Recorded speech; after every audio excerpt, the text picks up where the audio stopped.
Zvandakaitwa nembinga idzo dzandakasangana nadzo on Facebook, I beg you vanasikana veZimbabwe, musafa makaenda kunyika dzakaita sana Oman, musaenda kuDubai unless kana kuri kunzi uri kuendako uchinonoshanda. Enda unoshanda, ende kana wavako usazonyengerwa nembinga idzo dzauchange uchizosangana nadzo ikoko. Zvandakaitwa mukoma mugore ra2019 to this very day I have a deep scar, and ndakabvako kuOman ndisina kana cent. Mufunge zvenyu mukoma. I was so embarrassed and I was humiliated. Right now I am trying to pick up the pieces of my life. Ndiri kushandawo kuma cruise ship. Ndakanzwa mucheti muri kuda vanhu zoya vachikuudzai kuti vakazvifambisa sei kuwanawo basa abroad. I'll come back with my story, but nyaya yandauya nayo pari nhasi inyaya iyo yakaitika mugore ra2019. I thought kuti I was going to die. Makange muri muna October mukoma pazvakaitika. Mbinga iyi ndakasangana nayo paFacebook. Ndakange ndiri mune rimwe group iroro rakange riri group revanhu vekuKenya. Saka ndainge ndirimo imomo ndichida kungoziva kuti ndingawanawo sei visa rekuti ndinge ndichibuda muSouth Africa, nekuti ndo mandaigara nemurume wangu ndokwanisa kuenda kuAmerica. Saka pagore nepagore pava nomwe mukadzi ndangokanganwa zita rake, but she is a Kenyan. Anodzidzisa vanhu vekuKenya kuti kana uchida kubuda munyika yeKenya uchienda kuAmerica neimwe yavanoti loto yekuti unogona kutongosarudzwa ukatonzi watowina chitupa chekuAmerica. Saka ndakange ndiri mugrupu imomo.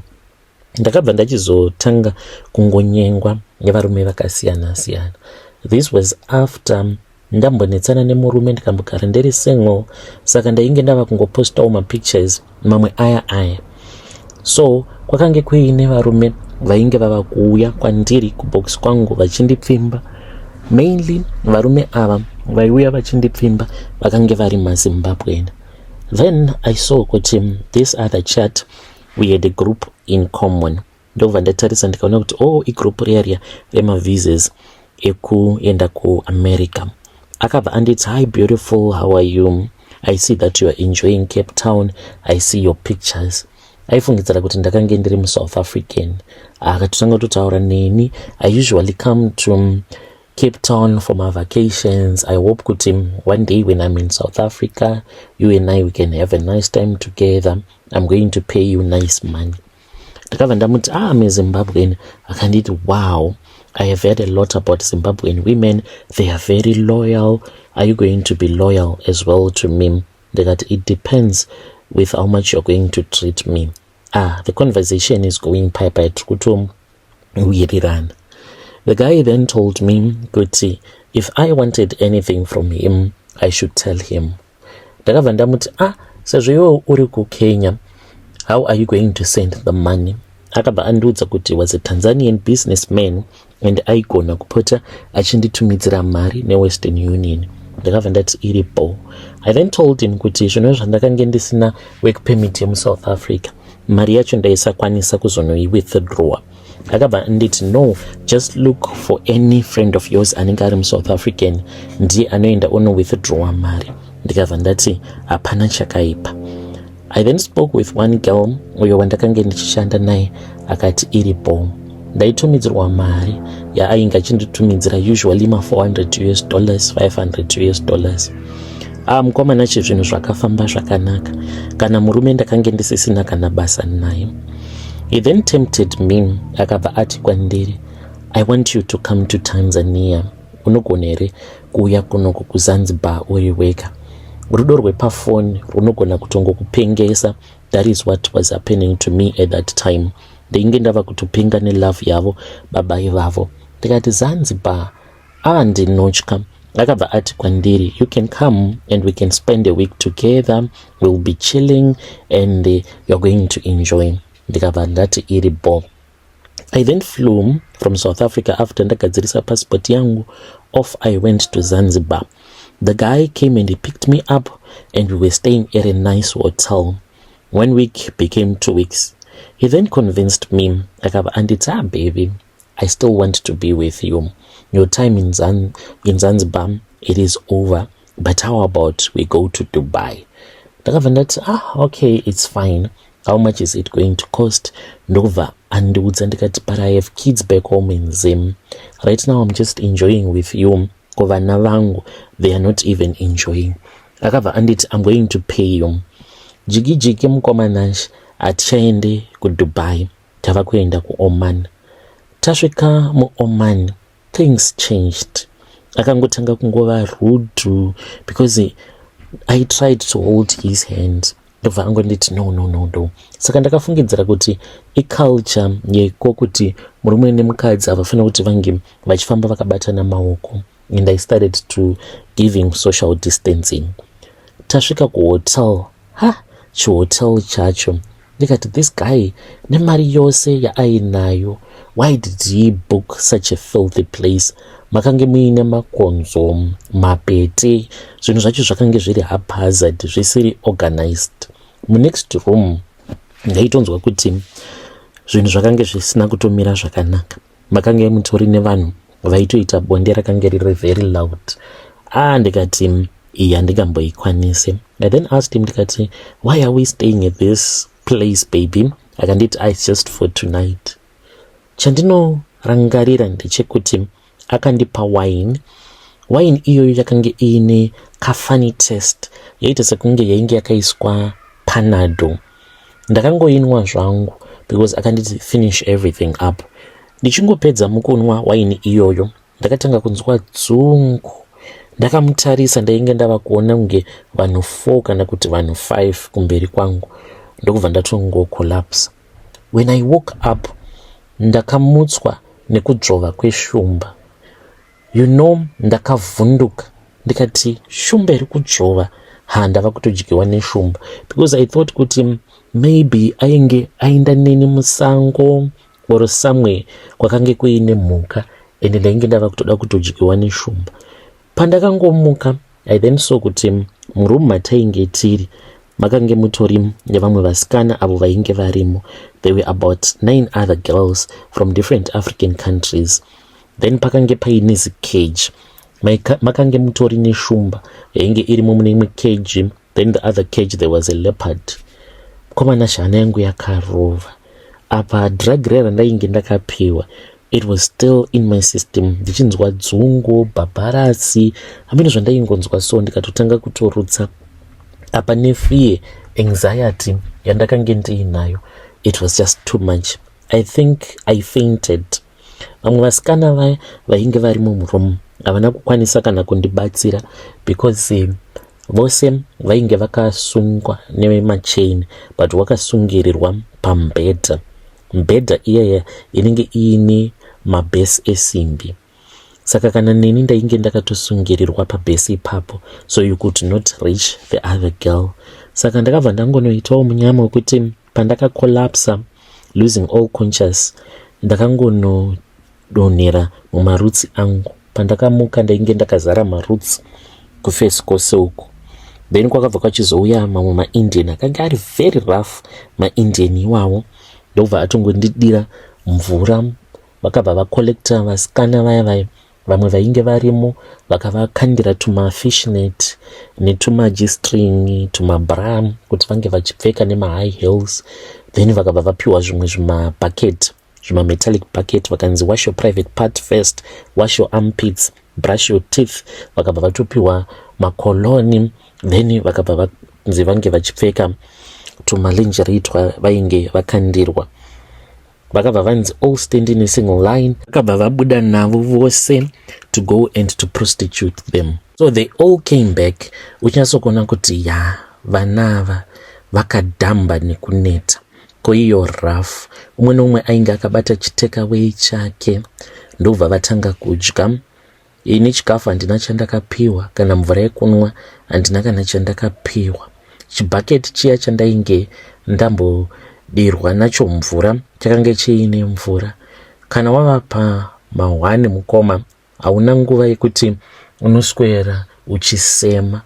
I just went there ndikachitora chibhaketi ichocho ndobva ndatanga kuti kambu mvura yose ndichinwa.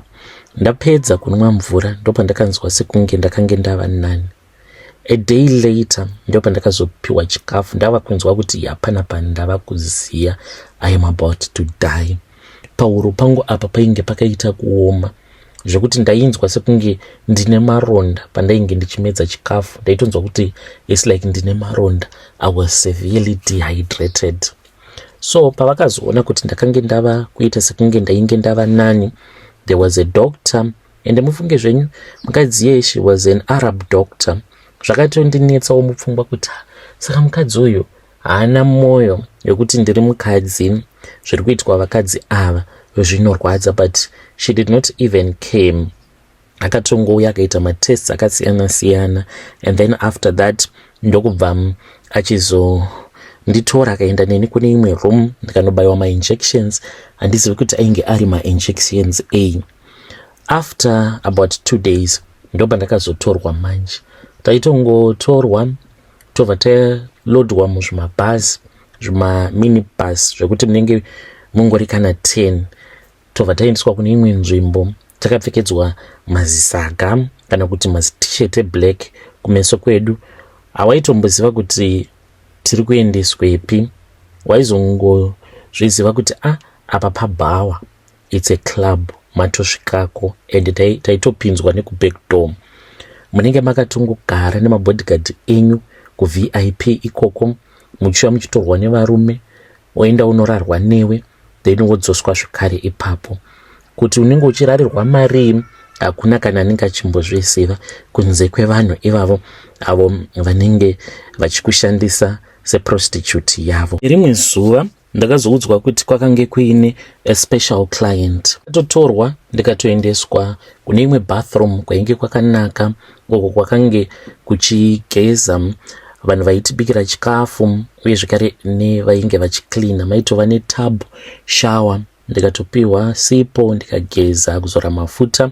Ndokubva ndatopiwawo see-through kakange kakaita kunge ka night dress. Ndokubva ndachizonzi ndinge ndichipinda mune imwe motikari yakange iri G-Wagon.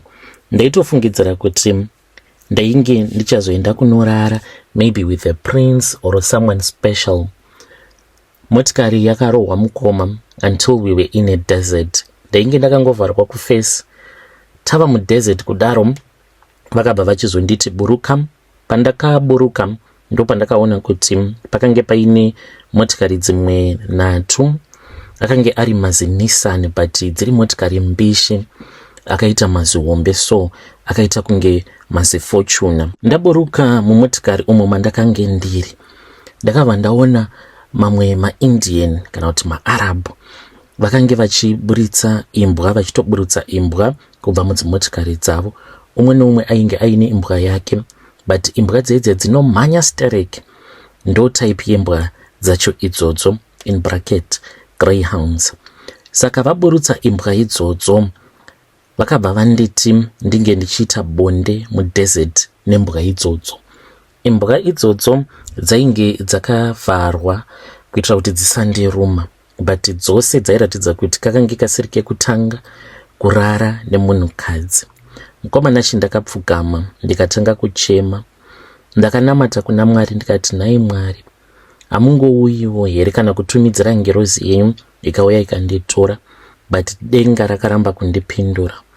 Mukoma I cooperated because ndakangoti right now kwatiri kunoku vanogona kana kungondishuta nepfuti vobva vangondisiya mudesert. Ndakaradzikwa mudesert imomo, imbwa dzedziya dzikauya dzobva dzatanga kurara neni. Handingatauri zvose zvakaitika, but ndakatorarwa nembwa.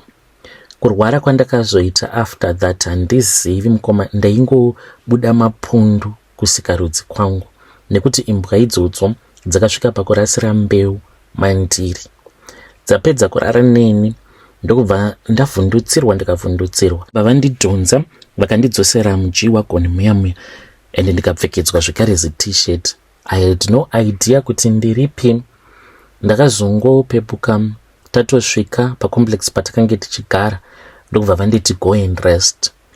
After a couple of days vakabva vatondiudza kuti they were going to give me back my passport and I would fly through Joburg, then I would land in Zim.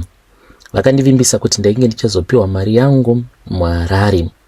Ndakatopiwa phone number and they turned out kuti it was just like a generic phone number yekuti unogona kungoregister phone number online, because I tried to track ndichiti kana ndikakwanisa kuwana zita nesurname remunhu akaregister line racho I can start from there, but it was just like a phone number yekungoti painternet you can generate a Zimbabwean phone number. Saka ndo zvakaitika mukoma, ndakasiya marriage nekuda kwaizvozvo ndikaendeswa kuOman ndikanorariswa nembwa mudesert. Ndadzoka zvingataurika. My mom, I told him kuti ndakamboedzawo asi zvakaramba because vanhu vandaishandira vainetsa and I decided to come back. Ndainge ndawonda pachezvangu ndaitozvinzwa kuti hapana pandawonda, ndapera basa. Ndakagara muZimbabwe and then I returned back to Cape Town. Kumurume kwakange kuchadzokereka here, I could not return back kumurume. I then focused on my life. Ndikatangidza upenyu patsva. Ndakatangidza kuti 1 ndokubva ndachizouya kuno kuma-cruise ship kwandava. Ndikazowanawo mukana, I will tell you my journey, zvose zvandakaita and the processes kubva muCape Town kuZimbabwe ndichizouya kuno kubasa. Yo, muri yeZimbabwe ndo message iyo yandakatumidzirwa ichibva kuna vanzvadzi vedu. Shame ngoma hazvo vedu we. Will you trust someone anenge asiri wekunyika kwako, anenge achikudza kuti ndiri kuTanzania, we are for a holiday? Zviriko here zvakadaro? Vakadzi vanotokwira ndege kutoenda on a vacation nemunhu wasati wakambosangana naye before. Is it possible? You can tell me what you think mu comment section. Redzai tibva taenda panyedu inotevera. Nyedu inotevera yakamira sekudai so. Hanzi mukoma, muchindoona ndauya panapa, iyi ndiyo step yekutanga kuti ndinge ndichinorasa zvinhu izvo zvandakapiwa nebest friend yangu. Kumwe kuromba, unoromba usingatodi sezvandakaita. Ndakaromba through kutoda mupfuwira chaiwo. Ngaive seyambiro kune vamwe vakadzi vechidiki vanenge vapinda mumamarriages ekuti unenge usingagutsikani kana kuti uchishungurudzwa nemurume wako. Siyana naye murume iyeye nekuti achazoita kuti unge uchibva pamberi paMwari otanga kuita zvekubata mishonga isina kunaka. Ndiri mudzimai uye zvekare ndiri makore 48 years ekuberekwa. Ndakaroorwawo pandakange ndichiri mwana mudiki. Mukore uno makore iwawo andakaroorwa ndiinawo vanenge vachitoti underage, but isusu kwatiri zvakange zviri normal kuti musikana ane 15 waitonzi waroorwa, 16 years waitonzi atova nemusha wako.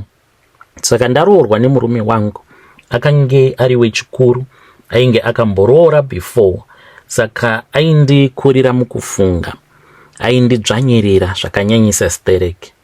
Saka nekuda kwekuti akaona kuti ini imba yangu ndainge ndichida, akatanga kundishandisa. Taishanda tose tichiri matose. Aiti kana yava nguva yekunogohwa paya, anenge ava kuita sekunge anenge akarima oga. Ndaingoti hazvina basa, murume ndiye anofanira kuti ange achironga. Ndaingosarudza hangu kungonyarara.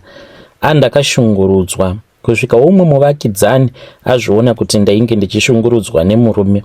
Muvakidzani uyu akabva andiudza kuti naiyewo ainge akambosangana nesituation yakaita seyangu.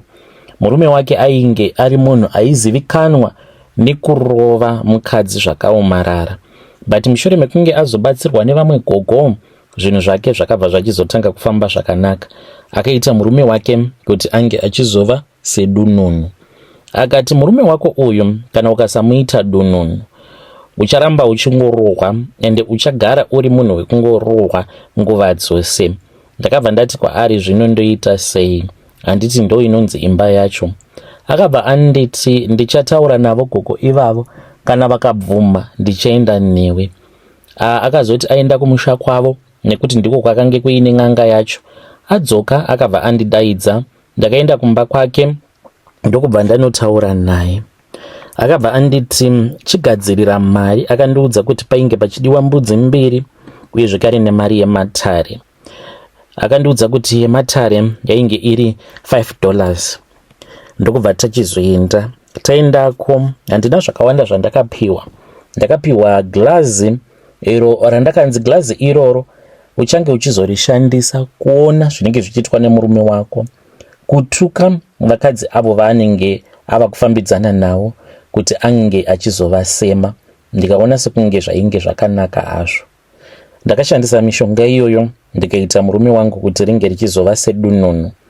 Upenyu hwakaramba huchienderera kumberi. Murume wangu akazosvika pakufa. But murume wangu achizonofa, ane mashoko aaitaura andakange ndisinganzwisisi. Ipapo ndakange ndisati ndaziva kuti ndainge ndakatopandukirwa nezvinhu zvandainge ndakaenda kunotora iri mishonga yemupfuwira. Akandiudza kuti ndainge ndiri muroyi. Ndikati kana ndiri muroyi ndinogotadza neiko kungokuisira poison muchikafu. Zvauri kurwara kudai ndini ndinokubvisa tsvina, ndini ndinokugezesa. Akati uri muroyi, une glazi rako raunoshandisa, ndo riri kundipedza ropa kudai. Hana yangu yakarova mukoma, ndokubva ndanyarara zvangu. Murume akati afa kudaro ndakatanga kumuona.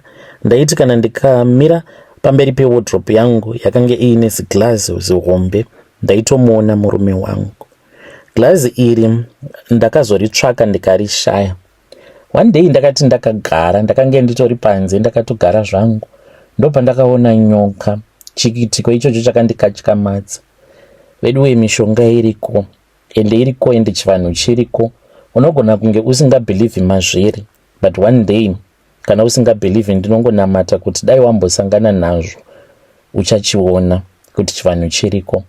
Saka ndainge ndakavarayirwa nerwaivhi rwainge ruchifamba ruchichinja makala. Ndakavarayirwa kudaro ndopa ndakazongoona nyoka yakangobva kwayakabva ichimhanya, ndokubva yatoruma rwaivhi rwuya ikatorwuminya. Ndakati nyoka kudya rwaivhi. Ndakange ndisingazvizivi kuti nyoka inodya rwaivhi ini. Yapedza kudya rwaivhi irworwo, nyoka iyi yakabva yanditarisa. Yaitira sekunge munhu, ikabva yanyangarika. Pasina kana nguva ndopa ndakabva ndachizoona chemunhu chipfupi chainge chiine mazindebvu, asi chiri chikadzi chiine mazindebvu kudaro. Chainge chakadengezera glazi mumusoro macho. Chakangosvika ndokubva chaisa glazi riya mumakumbo mangu, chikabva chati tanzwa nenzara, tibikireiwo porridge. Ndokubva chatonyangarika. Ndakashamisika mukoma. Kange zvisiri zvinhu zvakajairika zvandainge ndaona ipapo. Ndopa ndakabva ndatonzwa voice. Ndakatonzwa voice rakanditi enda kwasekuru Mhofu, ndo vachakuudza zvokuita. Ndikati sekuru Mhofu ndevapi? Ndakabva ndati kufunga, ndikati pane imwe n'anga. Ndichati n'anga iyi yainge iri n'anga yaigara kuMbare. What happened before ndisati ndapandukirwa nezvinhu izvi? Ndakambosangana navo sekuru ivavo mukombi, vakatongotanga kungotaura neni. Vakabva vati ko ndiri n'anga ka, zvekuti ndakange ndisingatodi kupindurana navo because vanhu ndainge ndava kutonzwa kutonyara kuti ndazivikanwa nen'anga. Vakabva vatonditi kana mava kuzoda kuzoya pamba pangu ndinogara pakati. Saka adresi yavo handina kunge ndakaikanganwa muMbare nekuti vakatodzokorora, vachadzokorora. Saka ndakabva ndarangarira ndikati sekuru Mhofu vaya vandakambosangana navo mukombi. Ndakabva ndati handichatogari pasi, ndava kutoendako kuMbare. Kunyange nguva dzainge dzatofamba, ndakabva ndaenda kuMbare.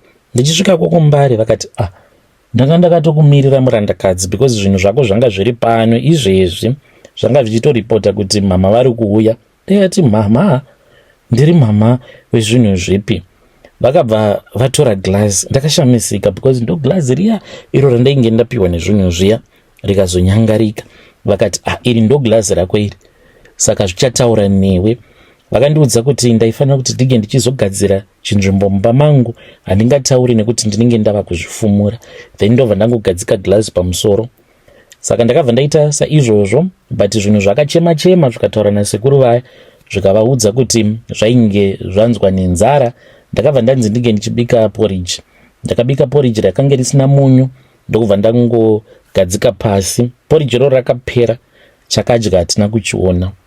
Ndakazodzokera kumba kwangu, ipapo glazi rakanga risingachanyangariki nekuti ndainge ndaritengera machira arainge richida. Glazi ndakatanga kurishandisa mukoma. Ndainge ndava kurishandisa ndichita zvokuudzirwa nazvo zvikwambo izvi. Munharaunda kana kuri kunziwo munenge muine atengawo motikari yake, motikari iyoyo ndotoiponjesa mavhiri, ndoibaya injini, ndoitema kana nematombo kuti ange achizoita accident. Zvakatanga ndichazviitira vanhu vandainge ndakavenga kuti asi nhingi gore riya akamboti zvakati pamusoro pangu, akambofamba achitaura makuhwa pamusoro pangu, saka ndoda kumbomukaurisa, ndoda kumbomunyisa. Ndokutanga kwandakaita, ndainge ndichivanyisa vanhu vemunharaunda, maenemy angu ose.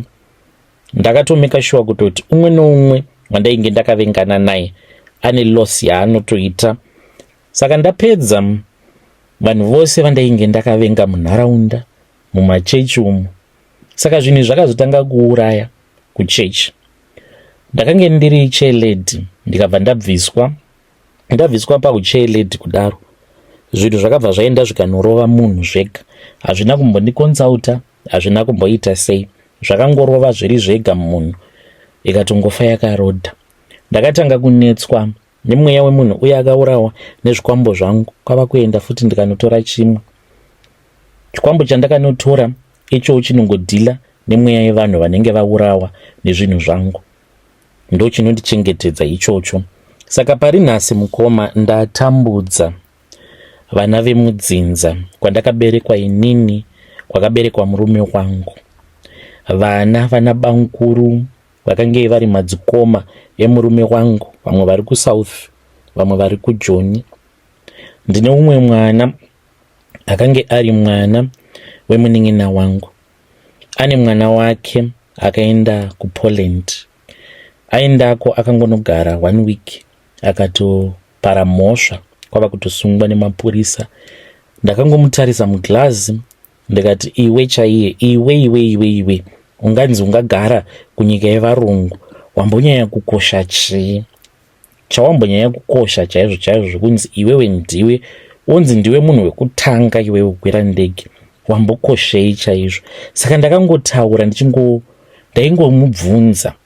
ndichibvunza mweya wake kuti wakambonyanya kukosha chii chaizvo. Ndakange ndisina tarisiro yekuti ndo zvainge zvichazoitika. Kwakazongoita sekurota, mwana uyu akazogarwa nazvo zvikwambo izvi, kwava kunobaya munhu nebanga. Mapepa ake akabva anzi atotorwa mapepa ava kutodzoswa kuZimbabwe, agere kutaura kudai. Saka ndakanganisa future yevana vehama dzangu, vana vemunharaunda.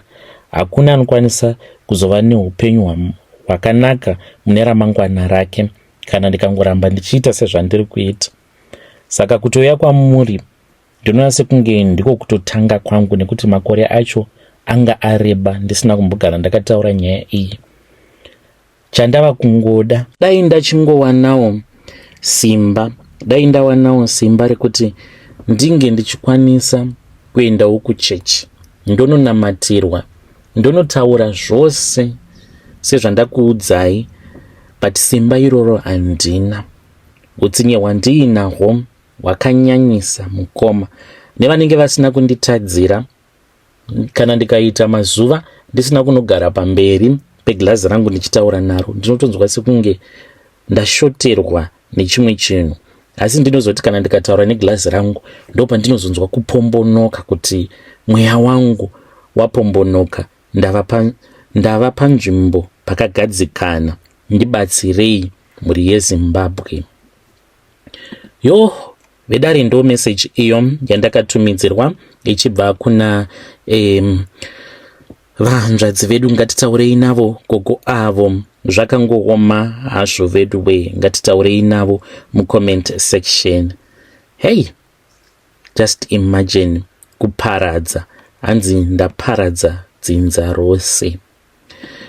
Ngatisanganei zvekare mune zvimwe zvirongwa zvinotevera. Ndo mamessages awo atanga takakubatirai vadiwa vateereri.